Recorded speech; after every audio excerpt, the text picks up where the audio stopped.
Class 7। बच्चों मैं आपको क्या पढ़ा रही थी? 7वां पाठ। कौन सा? संकल्पा सिद्धिदायका। ठीक है, तो संकल्पा सिद्धिदायक में थोड़ा सा कल कम हो पाया था किसी कारणवश, तो मैं आगे दूसरा वीडियो में आपको बता रही हूँ भाग 2 में। बच्चों पहली बात तो मैंने पहले ही कहा था कि पेज नंबर 1 के इसके मैंने शब्दार्थ आपको समझा दिए थे। इसमें भी मैंने बता दिया कि ये सारे शब्दार्थ लिख के नोटबुक में अच्छे से लिख लीजिएगा, पढ़ लीजिएगा। इंग्लिश को भी पढ़ने का प्रयास करिएगा, तो जितना भी हो सके अगर आप इंग्लिश में भी इसको आंसर को समझने का पूरा समझिए। ठीक है, अब आता है ये वाला, थोड़े से इसमें देख लीजिए। जैसे क्या है? शिलायाम। क्या है?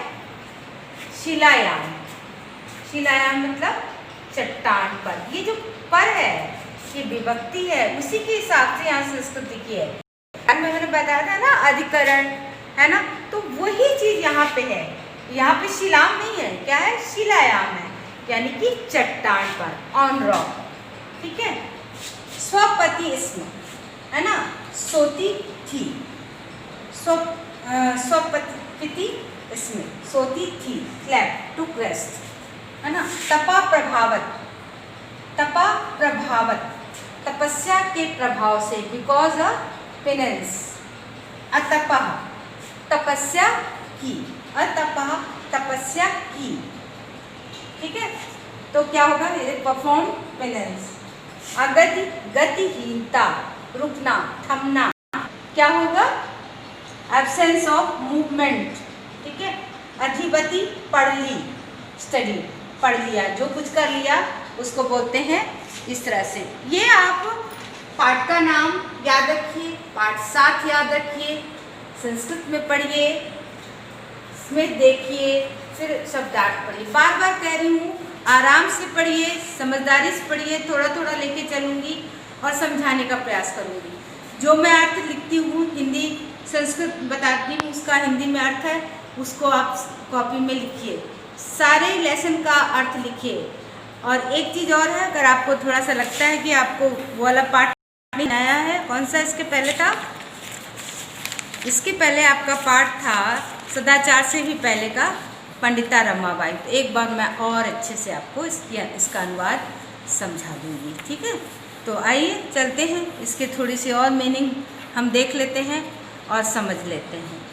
ठीक है बच्चों, शिलायाम चट्टान पर बता दिया, स्वपिति इसमें सोती थी, तपा प्रभावत तपस्या के प्रभाव से, अतपा तपस्या की, अगति गतिहीनता, अधीतवती पढ़ ली है ना, संपादितवती संपन्न किया, प्रथिता प्रसिद्ध हो गई, आतुर हृदय हे व्याकुल हृदय वाली, नेपथ्य पर्दे के पीछे से, आश्रम वटु आश्रम का ब्रह्मचारी, झटिति जल्दी से, क्रियार्थम तप के लिए, पूजो करणम पूजा की सामग्री, सुलभम आसानी से।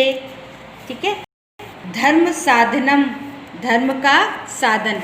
इंग्लिश में आप इसको ना अच्छे से समझ सकते हैं। कई बार होता है ना, जैसे आसानी से, इजीली अवेलेबल, तो ये थोड़ा सा इससे आप तो अंग्रेजी आपको और अच्छे से आती है, इंग्लिश मीडियम के बच्चे हैं तो आप इसको समझिए, और सब अर्थ भी समझने कई बार हिंदी में नहीं समझ में आता, आप इंग्लिश में समझ लीजिए।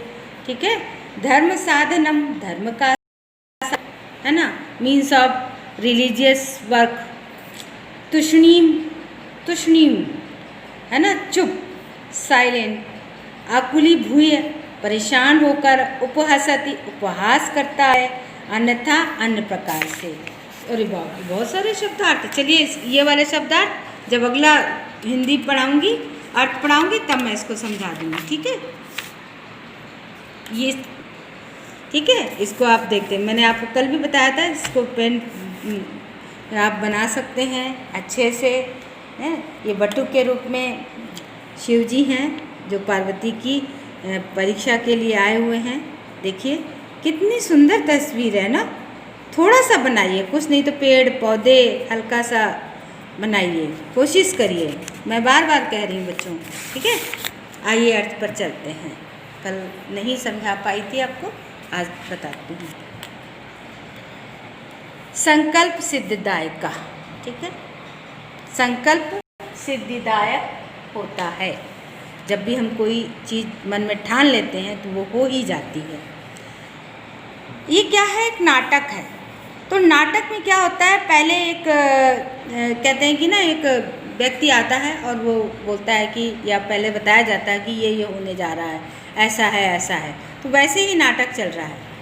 पार्वती शिवम रूपेण आवांछत, पार्वती शिव को पति रूप में चाहा, पार्वती ने शिव को पति रूप में चाहा।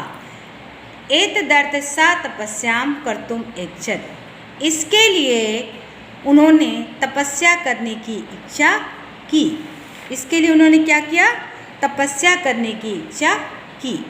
स स्वकीयम मनोरथम मात्रे निवेदयत, उन्होंने अपनी इच्छा माता से निवेदित की या माता से बतलाई। उन्होंने अपनी इच्छा माता से बताई, माता को निवेदित की या माता को बतलाई। तत्सुत्वा, उसको सुनकर, यह सुनकर माता मैना चिंताकुला भवत, माता मैना चिंता से व्याकुल हो गईं। ये आपको बता दिया गया। नाटक शुरू होता है। नाटक कह सकते हो, एक कहानी का स्टाइल है, इसको कह सकते हो। देखिए नाटक कैसे करते हैं। मैना, मैना कौन है, पार्वती जी की माता। वत्से, बेटी, वत्से मतलब बेटी। मनीषिता देवता ग्रहे एव सन्ति, मनीषिता मतलब जो विद्वान लोग हैं, जो अच्छे लोग हैं, देवता, मनीषिता और देवता घर में ही हैं, होते हैं। तपा कठिनम भवति, क्या होता है, तपस्या कठिन होती है। तव शरीरम सुकोमलम वर्तते, वर्तते, तुम्हारा, तव मतलब तुम्हारा शरीर कोमल है, सुकोमल है। ग्रहे एव बस, घर में ही रहो, घर में ही रहो। एव मतलब ही, ग्रह में, घर में ही रहो।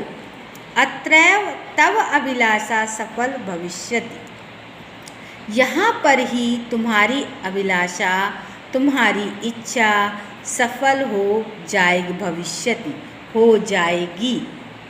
पार्वती क्या कह रही है, देखिए, पार्वती अम्ब माता, तादृशम अभिलाषा तु तपस्या एव पूर्णा भविष्यति, वैसी अभिलाषा, तादृशम मतलब वैसी अभिलाषा तो तपस्या से ही पूर्ण हो जाएगी, होती है।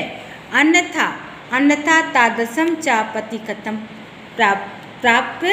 प्राप्स्यामि, प्राप्स्यामि, अन्यथा तादृशम वैसी, वैसी और पति कथम प्राप्स्यामि, अन्यथा वैसा पति और मैं प्राप्त करूँगी। अहम तपा एव चरिष्यामि, मैं तो तप ही करूँगी। मम संकल्पा, मेरा संकल्प है, मैंने ये ठान लिया है कि मैं तपस्या ही करूँगी। मैना पुत्री त्वमेव मे जीवनाभिलाषा, तुम्हें पुत्री, तुम्हें क्या है, तुम्हें जीवन की अभिलाषा नहीं है, इच्छा नहीं है। क्या तुम्हें जीवन की, क्या तुम्हें मेरे जीवन की इच्छा नहीं है, क्या तुम्हें जीवन की अभिलाषा नहीं है मेरी। पार्वती सत्यम, सत्य है, पर मम मना लक्ष्यम प्राप्तुम आकुलितम वर्तते, पर मेरा मन लक्ष्य को प्राप्त करने के लिए व्याकुल है। सिद्धिं प्राप्य पुनः तव वैव शरणम आगमिष्यामि, सिद्धि प्राप्त करके पुनः तुम्हारी शरण में आ जाऊंगी, तब तुम्हारी शरण में आ जाऊंगी, तुम्हारे पास आ जाऊंगी जब मुझे सिद्धि मिल जाएगी। अद्यैव विजया साकम गौरी शिखरम गच्छामि, आज ही मैं विजया के साथ गौरी शिखर किसकी? तपस्या के लिए। ठीक है। तथा पार्वती निष्क्रमति, इस तरह से पार्वती निकल जाती हैं। पार्वती मनसा वचसा कर्मणा चा तपा एव तपति स्म। पार्वती मन, मनसा मन, वचसा वचन और चा है ना, तो यहाँ और आ जाएगा, और कर्म से तपस्या करती थी। कदाचित रात्रो ठंडिले, कभी रात में वो क्या करती थी? बिना बिस्तर के सो जाती थी और कभी चट्टान पर सो जाती थी। एकदा विजया, एक बार विजया बोली। क्या बोली? अब अगले क्या बोली? हाँ, विजया पार्वती से क्या बोली और पार्वती ने विजया से क्या कहा, इसको हम अगले वीडियो में बच्चों पढ़ेंगे। और एक चीज़ और बता दूं कि इसको थोड़ा थोड़ा सा पढ़ो, एक एक शब्द को समझने का प्रयास करो। ठीक है। नमस्कार बच्चों।